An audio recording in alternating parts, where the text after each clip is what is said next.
Welcome special educators. आज हम बात करने वाले हैं विजुअल इम्पेयरमेंट के बारे में। तो चलिए शुरू करते हैं। सबसे पहले समझते हैं विजुअल इम्पेयरमेंट का मीनिंग। विजुअल इम्पेयरमेंट एक अम्ब्रेला टर्म है।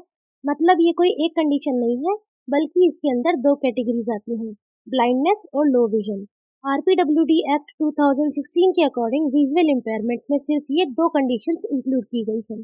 अब एक इम्पॉर्टेंट टर्म है विजुअल एक्विटी। इसका मतलब होता है किसी व्यक्ति की देखने की क्लैरिटी या शार्पनेस। इसे हम स्नेलन चार्ट से मेजर करते हैं। अगर किसी की विजन 6/6 है तो उसकी नॉर्मल विजन मानी जाती है। दूसरा टर्म है विजुअल फील्ड। इसका मतलब है बिना आंख घुमाए आप कितना एरिया देख सकते हैं। और रेजिडुअल विजन का मतलब होता है बची हुई यूजफुल विजन, जिसे मैग्नीफायर या असिस्टिव डिवाइसेस की हेल्प से इफेक्टिव बनाया जा सकता है। चलिए अब बात करते हैं देखने के प्रोसेस के बारे में। सबसे पहले लाइट कॉर्निया से एंटर करती है। कॉर्निया लाइट को बेंड करती है। फिर लाइट पपिल से पास होती है, जिसका साइज आइरिस कंट्रोल करता है।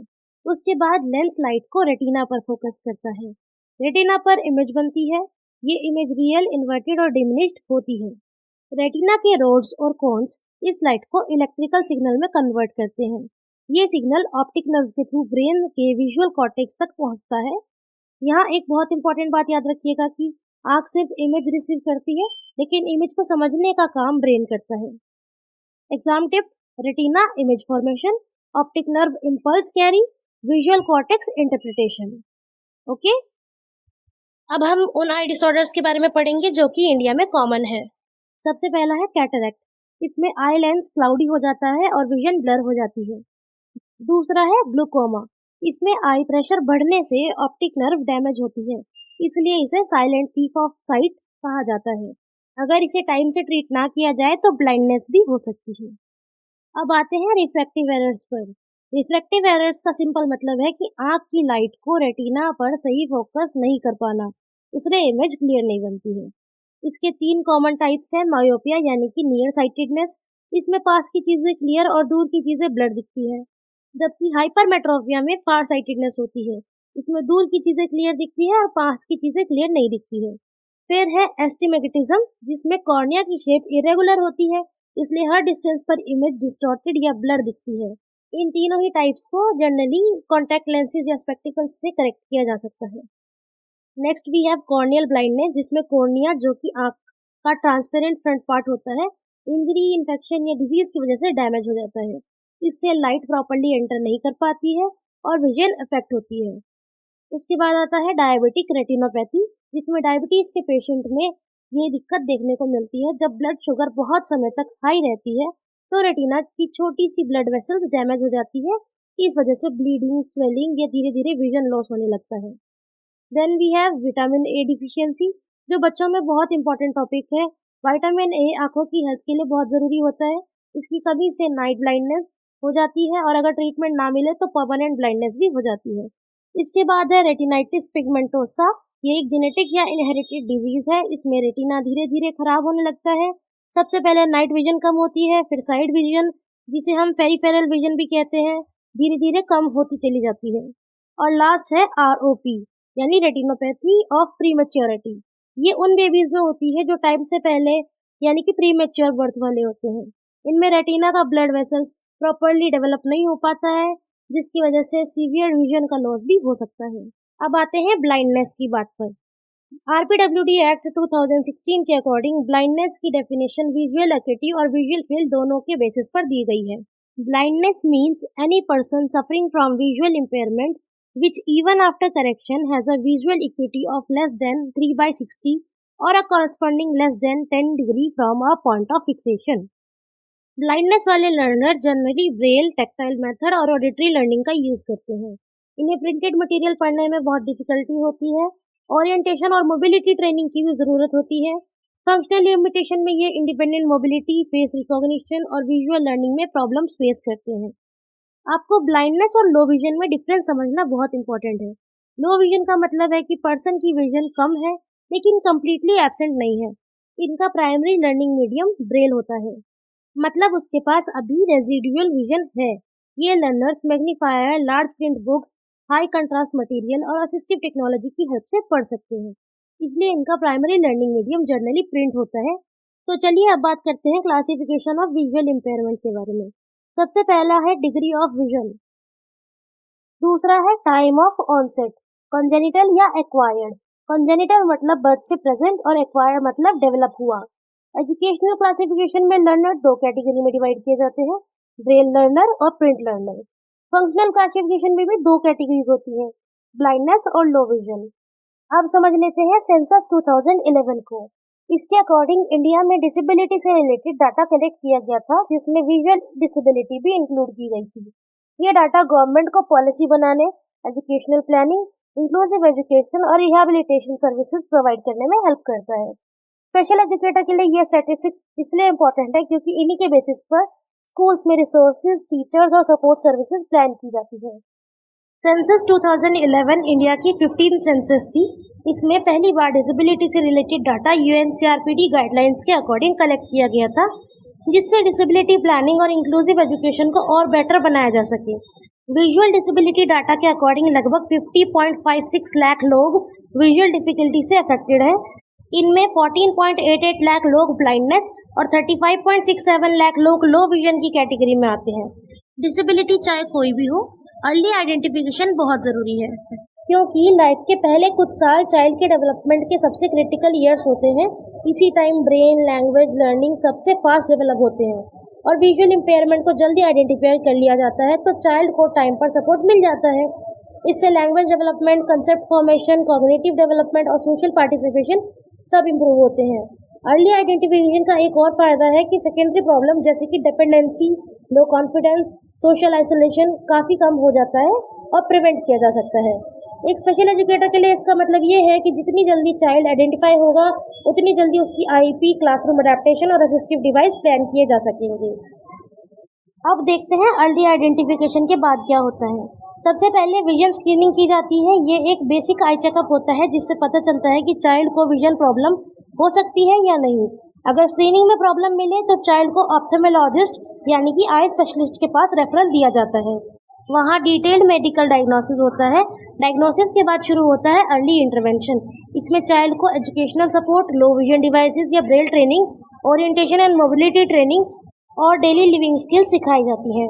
साथ ही पेरेंट्स की काउंसलिंग भी ज़रूरी हो जाती है क्योंकि चाइल्ड का डेवलपमेंट स्कूल और होम दोनों की पार्टनरशिप से होता है। अर्ली इंटरवेंशन में मल्टी डिसिप्लिनरी टीम अप्रोच पे ध्यान दिया जाता है, जिसमें टीचर्स, थेरेपिस्ट, डॉक्टर्स, पेरेंट्स सभी इन्वॉल्व होते हैं एज अ स्टेक होल्डर। अब बात करते हैं असेसमेंट ऑफ विजुअल इम्पेयरमेंट की।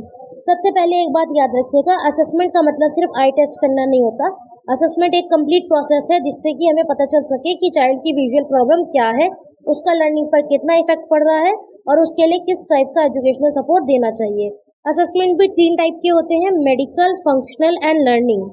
मेडिकल असेसमेंट ऑप्थेल्मोलॉजिस्ट यानी कि आई स्पेशलिस्ट करते हैं।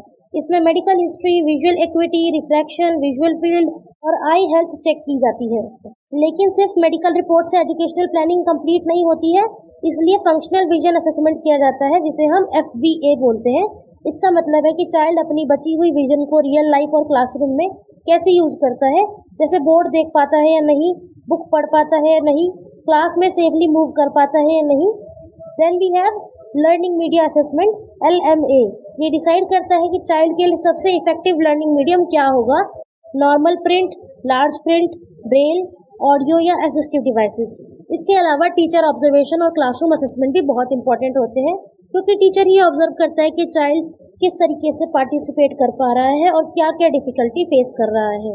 और अगर ज़रूरत हो तो साइकोलॉजिकल असेसमेंट भी किया जाता है, जिससे कि इंटेलिजेंस, अटेंशन, मेमोरी और लर्निंग एबिलिटीज़ की भी इवैल्यूएशन हो जाती है। इन सभी के बाद ही IEP बनाई जाती है ताकि हर बच्चे को उसकी लर्निंग नीड के अकॉर्डिंग सपोर्ट मिल सके। अब देखते हैं कि असेसमेंट टूल्स कौन कौन से हैं। असेसमेंट के लिए अलग अलग टूल्स यूज़ किए जाते हैं और हर टूल का अपना एक स्पेसिफिक पर्पस होता है। जैसे कि सबसे पहला है स्नेलन चार्ट। ये सबसे कॉमन आई चार्ट है जिसमें कि इंग्लिश लेटर्स लिखे होते हैं। इससे विजुअल एक्विटी यानी देखने की शार्पनेस मेजर की जाती है। ये जनरली बड़े बच्चों और अडल्ट्स के लिए यूज होता है। दूसरा है ई चार्ट। इसमें लेटर्स की जगह इंग्लिश का ई अलग अलग डायरेक्शंस में बना हुआ होता है। चाइल्ड बताता है कि ई किस डायरेक्शन में खुला हुआ है। ये उन बच्चों के लिए है और अडल्ट्स के लिए जो अल्फ़ाबेट्स नहीं पढ़ सकते हैं। तीसरा है लिया सिंबल्स। इसमें स्क्वायर, सर्कल्स, हाउस, हार्ट जैसे सिंपल शेप्स होते हैं। ये प्री स्कूल और यंग चिल्ड्रन के विजन असेसमेंट के लिए यूज किया जाता है। चौथा है टेलर एक्विटी कार्ड्स।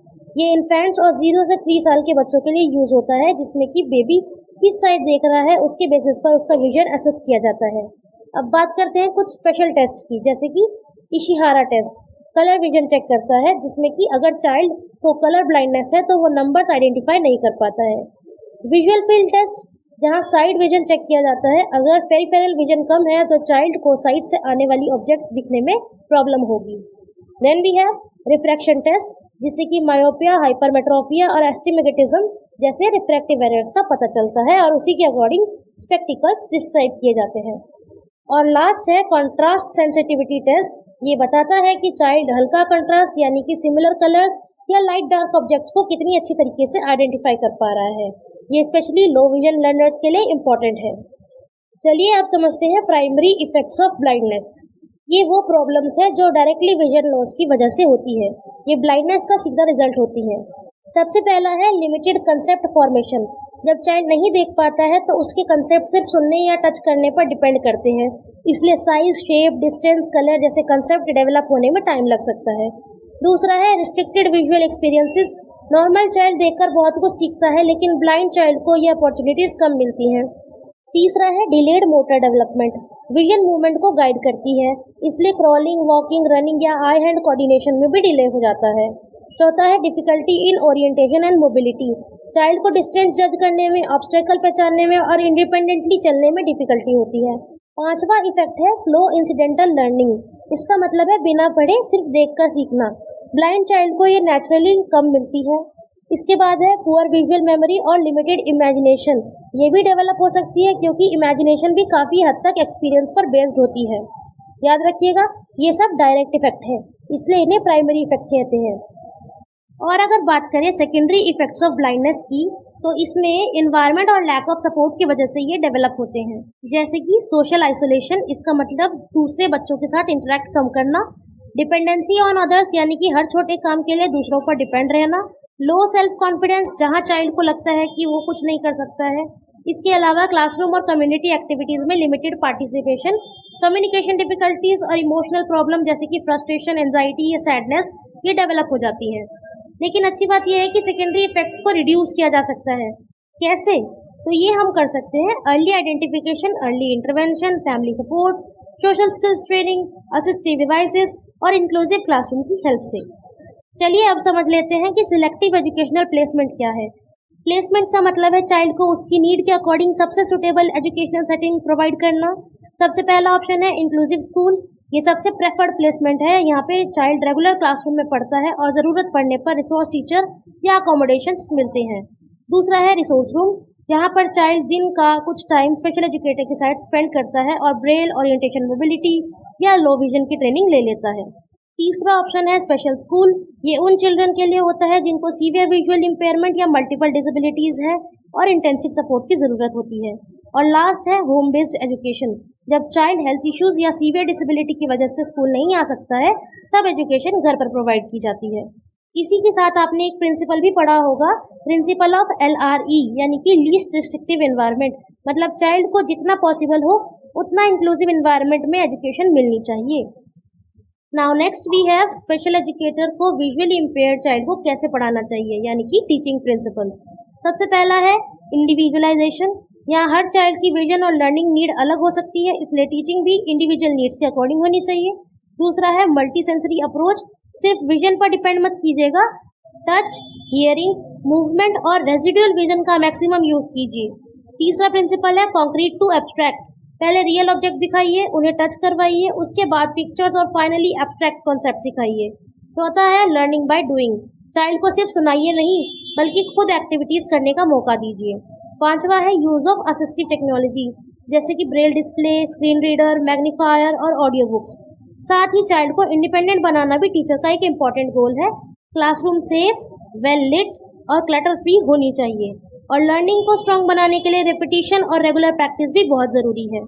अब समझते हैं ECC, यानी कि एक्सपेंडेड कोर करिकुलम, जो विजुअल इम्पेयरमेंट का सबसे इम्पोर्टेंट टॉपिक है और DSSSB में बार बार पूछा जाता है। ये उन स्किल्स का कलेक्शन है जो एक विजुअली इम्पेयर्ड चाइल्ड को इंडिपेंडेंटली लाइफ जीने, डेली एक्टिविटीज करने और सोसाइटी में एक्टिवली पार्टिसिपेट करने के लिए जरूरी होती है। ध्यान रहे, जनरल करिकुलम सिर्फ एकेडमिक सिखाता है, लेकिन ईसीसी लाइफ स्किल्स सिखाता है, इसीलिए दोनों को साथ लेके चलना चाहिए। ईसीसी के 9 एरियाज हैं जो कि एग्जाम के लिए रटने वाले नहीं हैं, समझने वाले हैं। पहला है कंपनसेटरी स्किल्स, जैसे कि ब्रेल, रेजिडुअल विजन और नोट टेकिंग। उसके बाद है ओरिएंटेशन एंड मोबिलिटी, जैसे कि सेफ ट्रैवल कर पाना और केन का use. Then we have social interaction skills, communication करना और रिलेशनशिप बिल्डिंग। उसके बाद है इंडिपेंडेंट लिविंग स्किल्स, जैसे कि सेल्फ केयर और होम मैनेजमेंट। उसके बाद है रिक्रिएशन एंड लेजर, जैसे कि गेम्स, हॉबीज और फ्री टाइम का प्रॉपर यूज। 6th नंबर पे है करियर एजुकेशन, करियर अवेयरनेस होना या फिर जॉब रेडीनेस होना। उसके बाद है असिस्टिव टेक्नोलॉजी, लो टेक या फिर हाई टेक, जो हम आगे भी पढ़ेंगे। उसके बाद है सेंसरी एफिशिएंसी, रिमेनिंग सेंसेस का इफेक्टिव यूज कर पाना। देन लास्ट है सेल्फ डिटर्मिनेशन, डिसीजन मेकिंग अच्छे से कर पाना, गोल सेटिंग और सेल्फ एडवोकेसी के लिए कैपेबल हो पाना। अब देखते हैं लो कॉस्ट असिस्टिव डिवाइसेस, जो सिंपल, अफोर्डेबल और इजीली अवेलेबल होते हैं।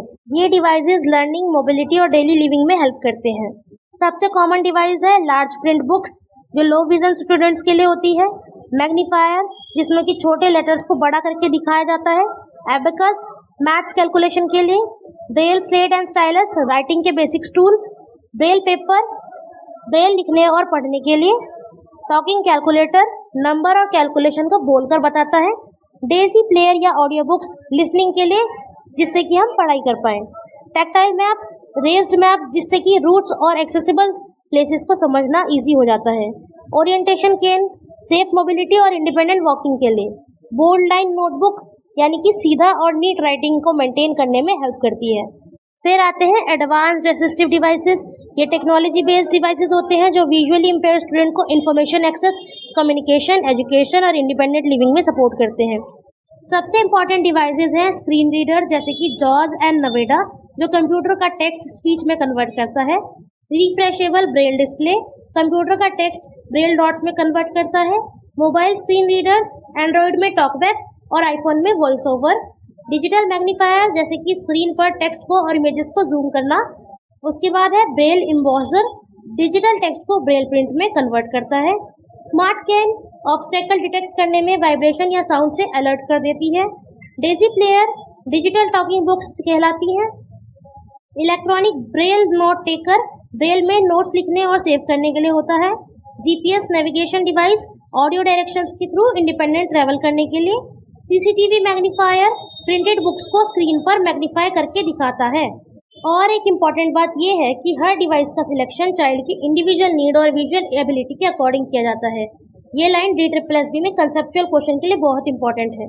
Now let's move on to the last topic of this video, which is NSSO, यानी कि नेशनल सैंपल सर्वे ऑफिस, जो 2019 के बाद NSO, नेशनल स्टैटिस्टिकल ऑफिस के हिस्सा बन गया।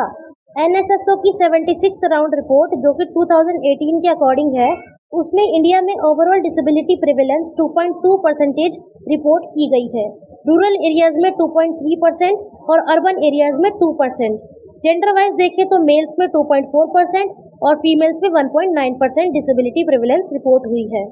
अब स्पेसिफिकली विजुअल इम्पेयरमेंट की बात करें तो इस सर्वे में इसे मेजर डिसेबिलिटी कैटेगरी के रूप में इंक्लूड किया गया था। सर्वे बताता है कि विजुअल इम्पेयरमेंट एल्डरली पर्सन्स में ज़्यादा है और रूरल एरियाज में अर्बन के कंपैरिजन में अधिक पाई गई है। इसके कॉजेज भी रिकॉर्ड किए गए हैं। सबसे कॉमन कॉज डिजीज है, जो कि लगभग 47.4% केसेस में रिस्पॉन्सिबल था। इसके अलावा बर्न, इंजरी और अदर कॉजेज भी रिकॉर्ड किए गए हैं। स्पेशल एजुकेटर के पर्सपेक्टिव से ये फाइंडिंग्स बहुत इंपॉर्टेंट है, क्योंकि ये early identification, timely intervention, inclusive education, rehabilitation services, assistive technology जैसे कि ब्रेल, लो विजन एड्स और एजुकेशनल सपोर्ट की ज़रूरत को हाईलाइट करती है। इसे आप याद कर लीजिएगा, क्योंकि ये DSSB के TGT स्पेशल एजुकेशन सिलेबस में दिया गया है। अब हम कुछ MCQ प्रैक्टिस कर लेते हैं। इसमें आपके सामने 5 MCQ पर स्क्रीन दिखेंगे। टोटल 15 MCQ है जिनको आपको आंसर करना है। आप स्क्रीन को पॉज कर सकते हैं, MCQ को आप नोट कर सकते हैं। इनके आंसर्स को आप अभी एक पेपर पे लिख लीजिए, उसके बाद आप इसको आंसर की से मैच करिएगा, जो कि आपको वीडियो के एंड में मिल जाएगी। आई होप आपके ज़्यादातर आंसर सही होंगे, क्योंकि आपको ये टॉपिक समझ आ गया होगा। तो ये रही आंसर की। मुझे ज़रूर बताइएगा कि आपने कितना स्कोर किया। So at the end I would like to tell you that day 16 में हम करने वाले हैं डेफ ब्लाइंडनेस के बारे में। सो अगर आपको ये वीडियो पसंद आई हो तो like, subscribe, comment and share ज़रूर कीजिएगा, ताकि मैं आपके लिए इसी तरीके की और वीडियोस लाती रहूं। सो या that's all for today. Stay tuned and let's continue this journey of learning together.